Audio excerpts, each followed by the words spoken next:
All right. So I've talked in general about arthropods, the largest by far phylum of the Animalia, consisting of something like 3/4 of all animal species. And in a previous lecture, I mentioned various groups of arthropods, not all of which contain parasites. There's no parasitic centipedes, for example, or at least none that I'm aware of. But the first major subdivision of arthropoda, at least that's around today, is the chelicerates, so-called because they bear claws, known as chile. Chelicerata means the clawed ones. Now, remember, we talked about tagmosis, this way that the segments on an arthropod can group together into larger subdivisions of a body. If you trace the development of a chelicerate through its embryonic stages, you can track 8 segments that fuse to form a forward part of the body. This is sometimes called a head. Technically, it's called prosoma. Soma means a body. Pro is in front. You might remember the protomerite and deuteromerite of Gregoremes way back when. There's 6 pairs of appendages on the prosoma, and the first pair always bears claws. The first pair is usually used as mouth parts. In spiders, the first pair has been modified into fangs that inject poison. In scorpions, the first pair is kind of small, but it still looks like little claws, and it's right in front of the mouth. Scorpions tear and rip up their prey as they eat it with those little claws in front of the mouth. It's different in other groups. The second pair, by the way, is called the pedipalps, and it's often, although not always, used as sense organs. In spiders, it's used as sex organs as well. The male has modified pedipalps with a receptacle for a sperm droplet, and he'll introduce sperm into the female using those. There's a few that don't do this, but often the pedipalps are sense organs. And then usually there's 4 pairs of walking appendages, the 4 pairs of legs that spiders have, you might have seen before. All of those are on the forward part of the body, the prosoma. Back of that, 12 segments make up the opisthossoma, the behind body, opisthe meaning behind. The appendages are sometimes modified as gills or as book lungs, or often they're lost entirely. And then past the anus, there's a little post segment, a little 13th segment that isn't technically a segment, called the telson. You know the telson best in scorpions because it's the sting. In spiders, it may not even be visible. It does different things in different groups. The major living groups are Xiphoceira, which is the horseshoe crabs. You had a picture of one of those in Wednesday's lecture. They're not parasitic. There's only 4 living species. They're neat because they've survived. They've been around at least 350 million years, and I think longer than that, without radical evolutionary change. There were horseshoe crabs crawling around the tropical swamps of Chicago back around 300 million years ago, for example. But none of them are parasitic. By far, most chelicerates today belong to a subgroup called the arachnida. That's the arachnids, and that includes all the ones you're probably seen before. I mean, unless you spend a lot of time at the beach. And certainly all the ones that live on land. So arachnids include spiders. This happens to be the largest spider, the bird-eating tarantula.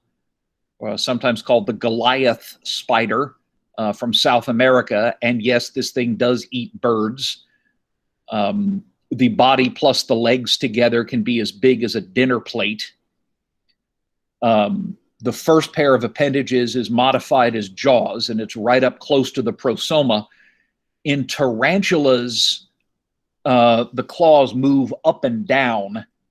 In other spiders, the jaws have rotated 90 degrees, and they pinch from the left side and the right side.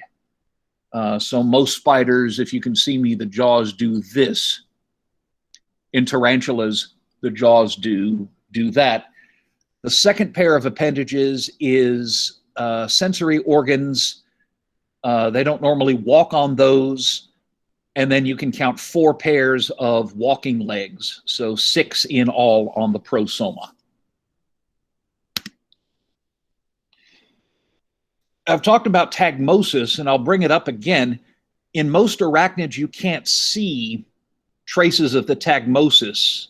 This happens to be I think this is a tropical Asian species of spider called a lephistiid. This is a branch very early off the family tree, and the prosoma is pointing up and to the right. The opisthosoma is down at the lower left, and if you look carefully, you can see there's still traces of segments on the opisthosoma. There's several overlapping plates of the cuticle. And it's in lephistiids that you can still see traces that the opisthosoma is not one segment, but several that have glommed together. Most spiders, you can't see this at all. Lephistiids are the only ones that still preserve these traces. So I'm just showing you this picture to clarify what I mean by tagmosis. I won't say much about spiders because they're not parasitic as such. Other arachnids that you would know include daddy longlegs, especially around here. They tend to congregate in great numbers in the fall, usually on my front porch. You can tell this isn't a true spider because spiders have a narrow waist between the prosoma and the opisthosoma. There's a little stalk called the pedicel that connects the two. Daddy longlegs don't have this. They've got a broad connection between the prosoma and the opisthosoma, and it may not be all that obvious to see exactly where they join up. So they've got these oval bodies instead of the little narrow-waisted bodies. So that's how you can tell this is not a true spider. There's a meme going around that daddy longlegs have the most poisonous venom, but they don't have jaws that are strong enough to bite people. So nobody actually dies of daddy longlegs venom. This is actually a misunderstanding. There is a true spider that is extremely venomous in Australia, and one of the common names for that particular spider in Australia happens to be daddy longlegs. In the United States, though, we use daddy longlegs for these opiliones, which are not venomous at all, as far as I know. Most of them, I think, feed on detritus, dead, crumbling organic matter, and don't have any venom. And this came about because I think some American journalists found an Australian newspaper article and misinterpreted the fact that daddy longlegs means something different in Australia as it does here. So these guys are perfectly harmless to you. There's lots of other awesome arachnids that we just don't have time for. This is one you could find in the desert southwest of the United States. It's called a tailed whip scorpion, aka a vinegaroon. That second pair of appendages is modified as a humongous pair of claws, and it's also got this trick of spraying vinegar out of its butt as a chemical defense. And then there are tick spiders and micro whip scorpions and pseudoscorpions and camel spiders. I do have to mention the amblypygiids, sometimes called the tailless whip scorpions. They're native to the tropics worldwide. You sometimes can find them in the exotic pet trade. I haven't seen any at PetSmart, but you can raise these and breed them and sell them, and some people do. The first pair of appendages is fairly small, but you can see it right up at the front of the prosoma. The second pair is that bright red, hideously spiky things. They're modified as a pair of big grabbing claws. And I have to mention amblypygiids because in the movie version of Harry Potter and the Goblet of Fire, it's actually a big amblypygiid that is the victim of Mad-Eye Moody's demonstration of the unforgivable curses. I don't think real ones make those little screaming noises that the one in the movie did. But this is the one that screams so horribly when Mad-Eye Moody starts going, Crucio! Crucio! And then, of course, it dies when he demonstrates Avada Kedavra. In the book, it's just a big spider, but of course, Hollywood had to sensationalize things just a bit.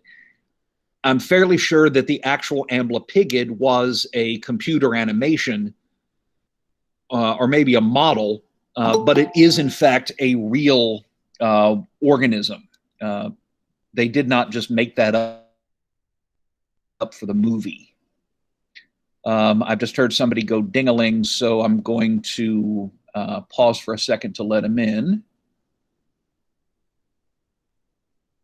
Okay, maybe I did not hear somebody trying to join.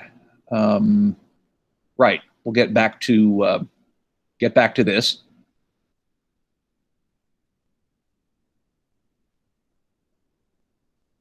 So, yeah, I don't know if the actor playing Mad-Eye Mooney actually had to handle a live amblypygiid, but certainly the type of critter that was portrayed in that movie is quite real. But this being parasitology, we've got to talk about parasites, and the parasitic chelicerates are in the order Acari. This is the mites and the ticks. You can always tell these because on a mite or a tick, you can't see the distinction between the prosoma and the opistosoma. They're fused together. You can trace it if you look at the way these things develop from eggs through embryos to adults. But if you look at an adult, you won't see any joint between the prosoma and the opistosoma. They become completely fused. And so acari tend to have mostly kind of blobby, ovalish looking bodies. They have, however, developed a groove between the first two segments that make up the head and the rest of the body. So they've mostly lost their ancestral tagmosis scheme and kind of developed a new one. The first two head segments make up a body part called the gnathosoma. That means the body with the jaws, gnatho meaning jaws. It's also called the capitulum, Latin for little head. And then the rest of the body is called the idiosoma, idios being Greek for one's own. So the idiosoma means the body that is their own, the unique body. Incidentally, not that you asked, but the ancient Greeks were very big on going out of your house and getting involved in the public affairs of your city. And anybody who kept to himself and didn't get involved in city politics was called an idiotes. Idiotes meaning someone who keeps to himself. And this is the root of our word idiot. Idiot originally meant somebody who kept to himself all the time. Anyway, I mentioned that you can get degrees at some of our big agricultural universities in nematology. You can also get degrees in acarology, or at least degree concentrations in acarology, the study of mites and ticks. And in fact, Dr. Larson, who has just retired, her original training was in acarology, although she went on to be more of a plant ecologist. But she had a background in this. And the reason, as for nematodes, is that mites and ticks have a huge economic impact. They can cause disease, scabies in humans, mange in domestic animals. Ticks are disease vectors.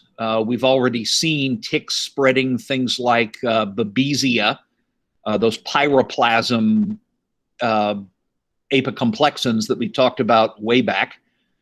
There's also a lot that are plant parasites. So these have a very big economic impact, and they're quite diverse. There's something like 50,000 known species of mites and ticks. It's a plant parasite, but just to give you an idea, this is the two-spot spider mite.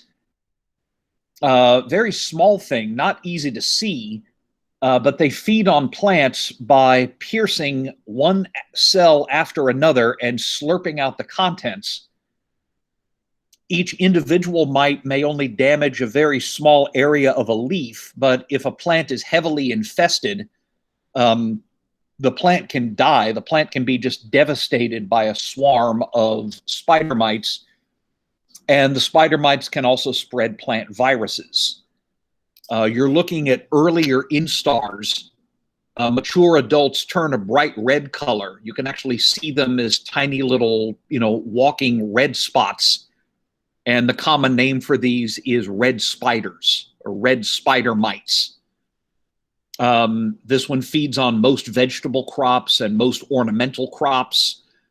There are other mites that feed on fruit-producing crops. I was just reading about one that can really do a number on your blueberries, for example.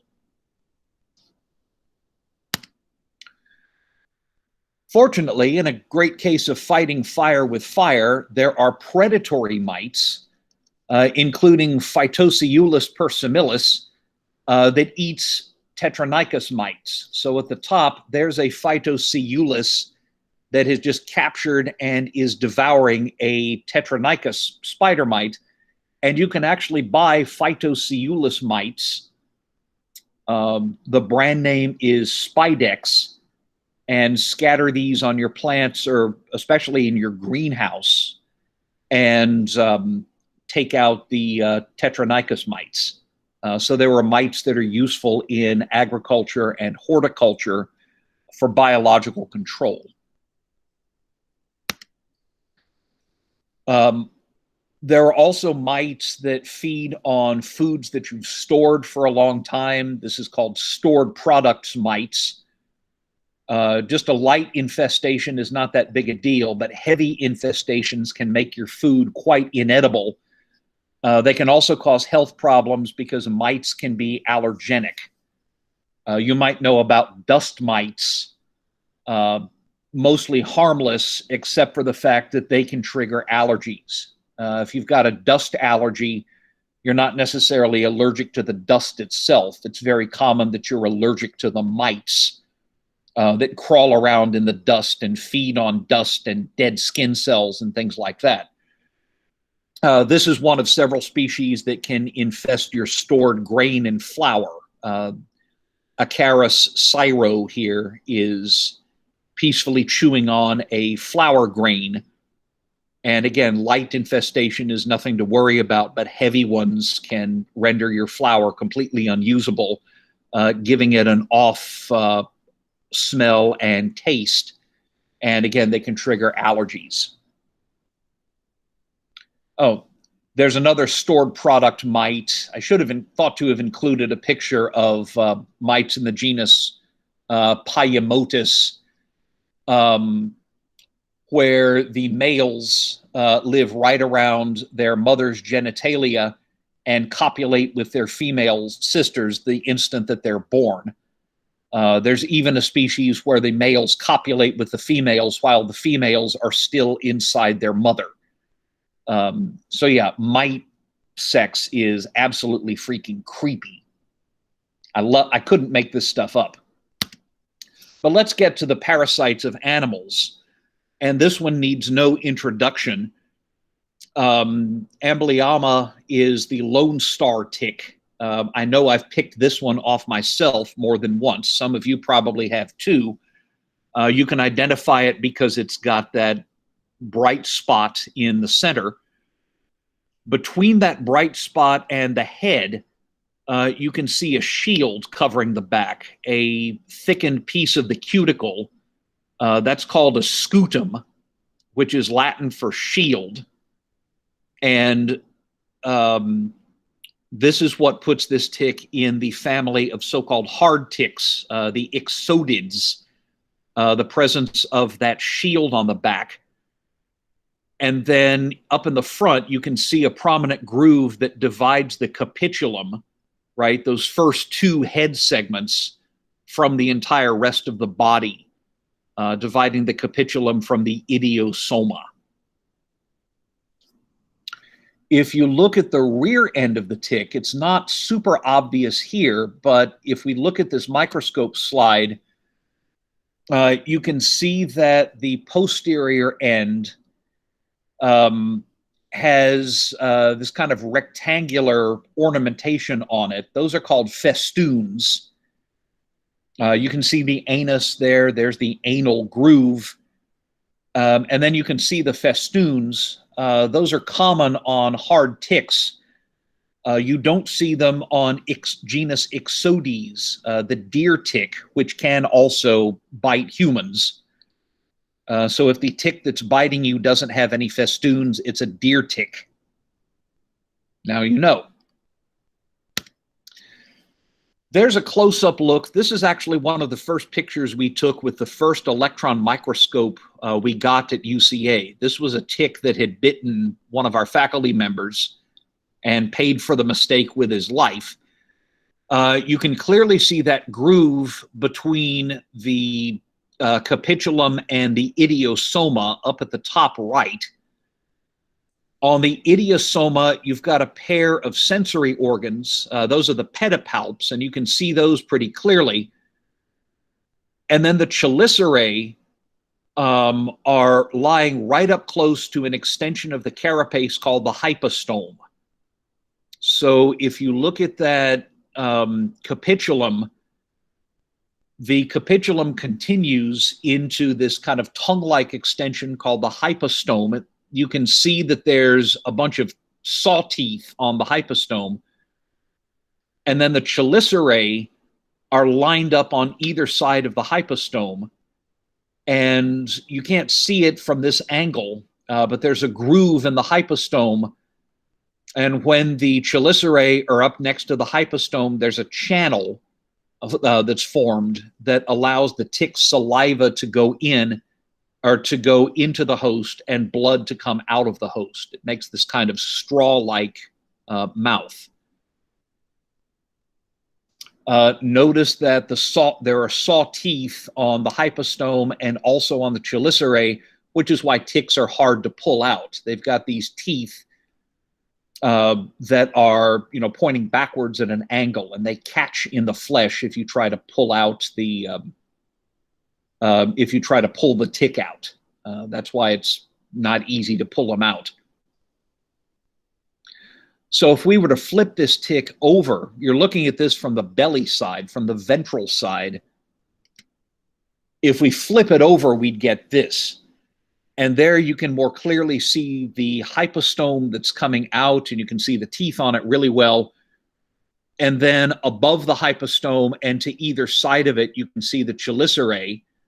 You can also see the teeth on those. The chelicerae are pushed into the skin, and once they hook in, muscle contractions pull the hypostome and the rest of the tick into the body. So they'll pull several times to embed that whole mouth firmly in the host, and then they'll start feeding. And you can see the channel that they feed through, the space between the chelicerae above and the hypostome below. You can see that groove in the hypostome that makes it possible for the tick to slurp your blood and inject its anticoagulant. So that's what's going on when they bite you. The life cycle actually takes 2 years. Eggs are laid in spring. The eggs hatch into larvae. The larvae will jump onto something pretty small, like a rodent or a bird, in the summer. They'll live there on the fall. They'll overwinter on the host, and then molt and become a nymphal stage, which will jump onto a larger host, like a dog, a cat, or a person, in spring and summer. They'll hang out on that host through spring and summer, molt again, then jump onto yet another host, like a deer, a fox, your dog, or possibly you, in the fall, overwinter on that host, and then the adults lay eggs in the next spring. So it actually takes 2 years to finish that life cycle. This is the life cycle of the black-legged deer tick, Ixodes scapularis. This is the one that spreads Babesia, that pyroplasm that we talked about a long time ago. So pretty long life cycle. When I get bitten by ticks in the summer, it usually seems to be by larvae. But of course, you know, I haven't seen these, but when we had a big dog living in the house, that dog would pick up, you know, adult ticks at about this time. And an adult may take 2 weeks to get a full blood meal. So you can see ticks after several days of feeding. You can, over there on the one on the left, you can prominently see that scutum. It's lighter. In the middle tick, you can see that scutum pretty easily. It's a little bit darker than the rest of the idiosoma. And after 14 days of feeding, the idiosoma is just swollen up so much that you can't see much of anything. And the whole thing looks kind of like your dog's ear is growing a grape. Ew, yes, kind of gross. Hopefully you check your dog and you don't let the ticks get that large, but they're certainly capable of it.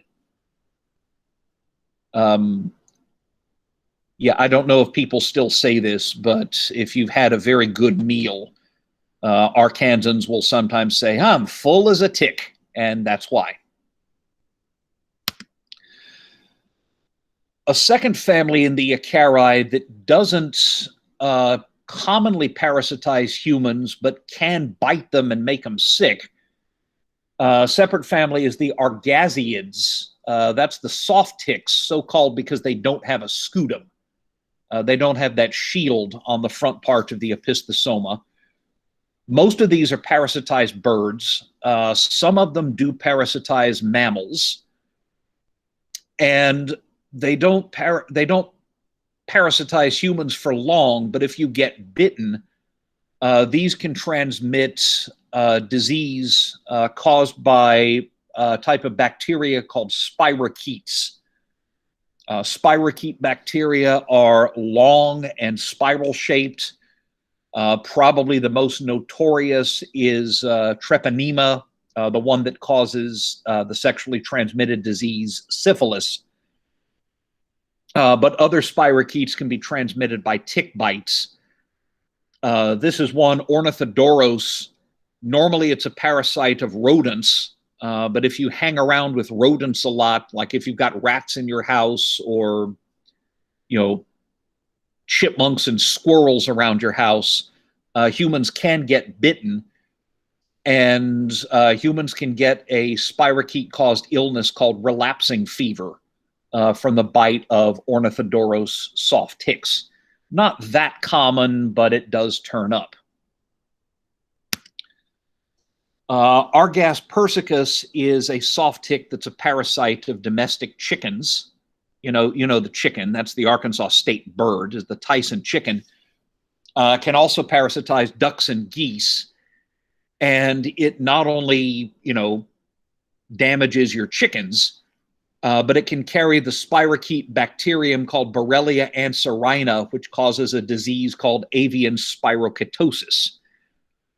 Humans can get sick from this, by the way. You can get avian spirochetosis, and in humans, but not in poultry, it can cause relapsing syndromes, meaning you'll get sick, it'll clear up, but then you'll have a relapse a few weeks later.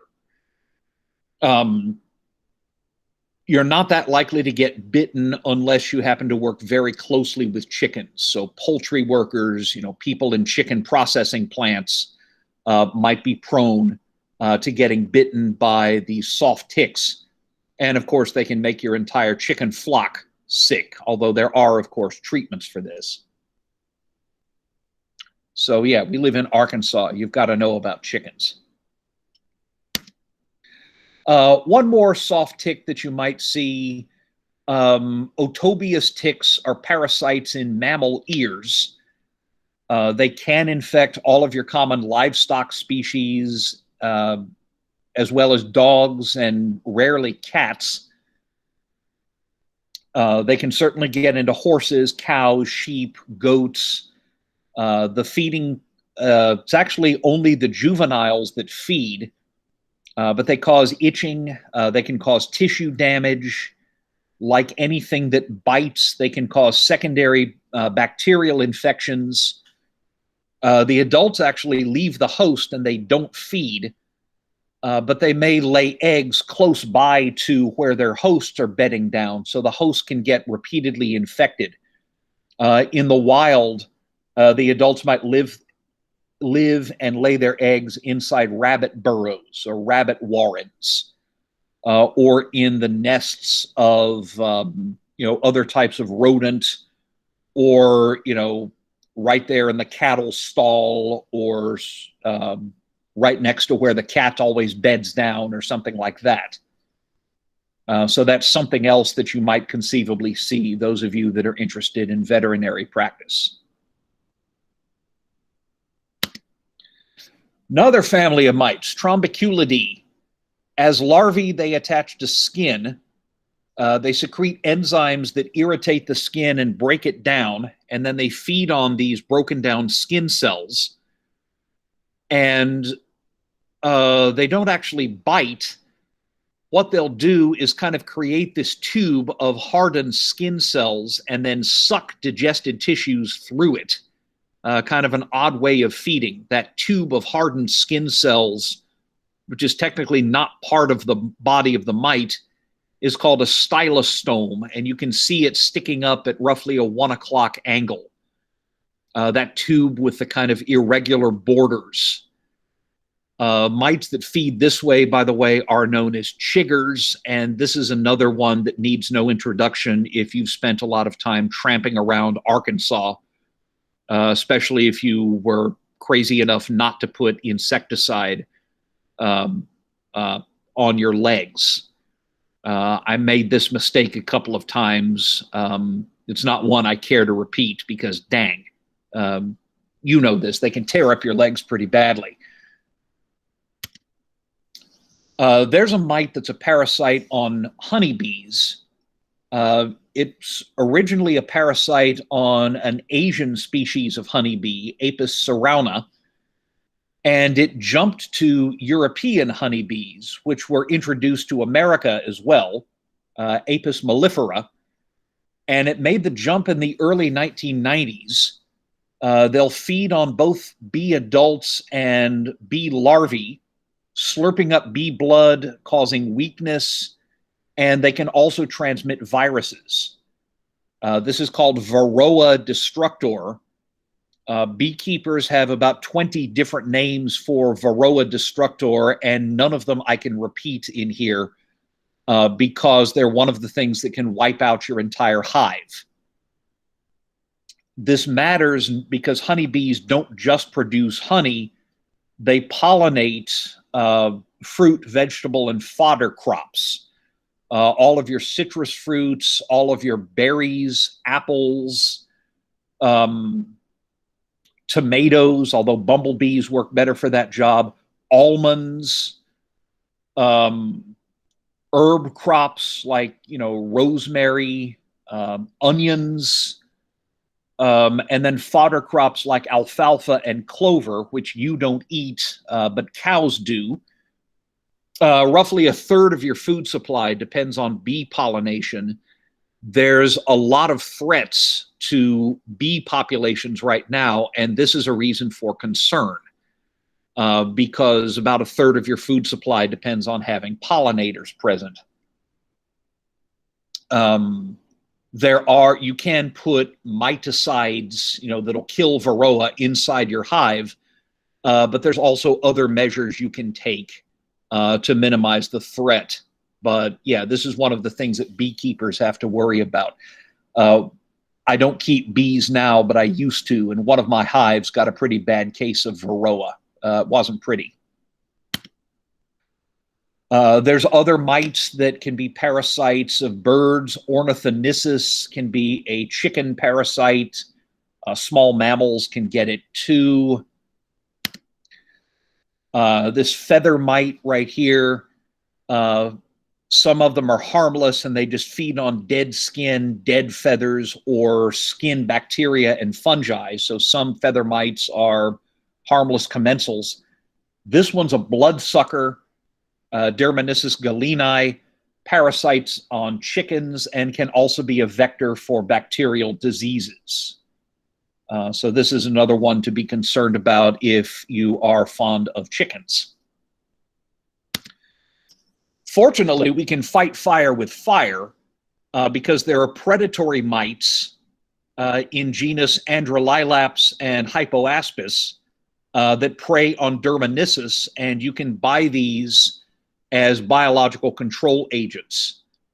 So that's a culture right there down below of Hypoaspis, which is also sometimes called Stratiolilaps. This will prey on garden pests. They'll eat thrips, for example. That's a plant parasitizing group of insects. They'll feed on fungus gnats and root aphids and spider mites, like those two-spotted plant mites, but they'll also go after chicken feather mites. So again, the old proverb was set a thief to catch a thief. Set a mite to catch a mite.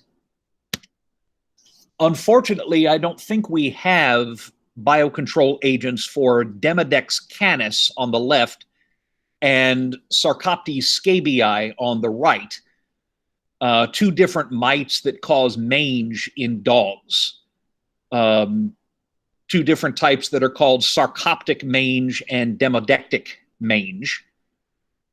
There's either a subspecies or a close relative of Sarcoptes scabiei, the one on the right, that causes the skin disease scabies in humans.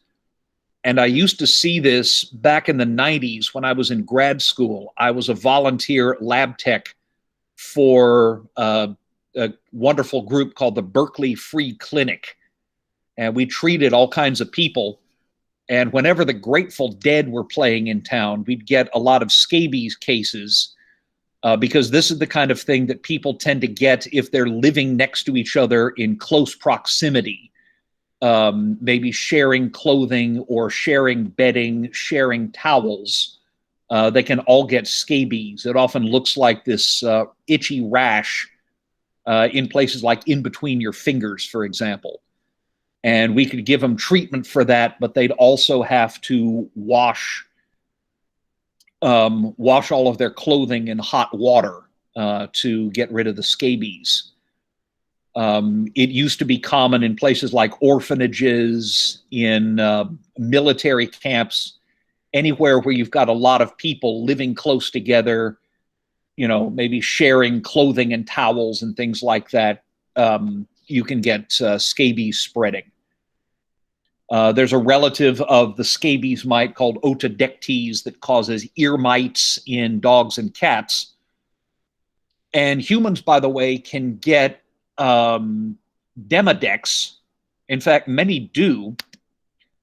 That's the human follicle mite, Demodex folliculorum. It lives in your eyebrow and eyelash follicles and feeds on sebum. the oil on your skin.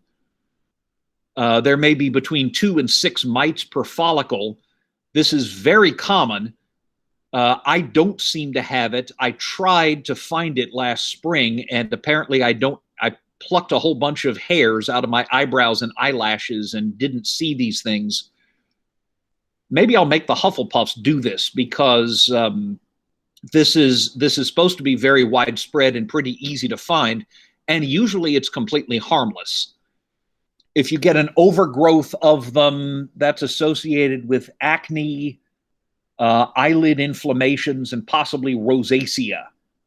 The thing that some old people get, where like often it's the nose kind of swells up, turns red, and looks roughened. That can be possibly caused by an overgrowth of Demodex, but normally it doesn't cause any problems at all. It's just a harmless commensal in people. Notice the very unusual elongated shape, by the way, to fit down into a hair follicle. One more that you vet people might see, mites in genus Chiletiella. They can't finish the life cycle in humans, but you can get these as a temporary infection. The common name for these is walking dandruff. If you comb your dog and cat, you can brush off some skin flakes, just as you can in humans. And if you look carefully at the skin flakes and notice that some of the skin flakes seem to be moving around, you may have Chiletiella mites. And they just eat the outer layer of skin, but they can cause dermatitis. So this is something that your vet might want to treat. The vet tech students that I've had in here before haven't seen this. So as far as I know, it's not very common in Arkansas, but it is something that you vet people might encounter at some point down the road. Walking dandruff. And I thought rockin' pneumonia and the boogie woogie flu was bad. Evidently walking dandruff is pretty bad as well. So I will now stop recording.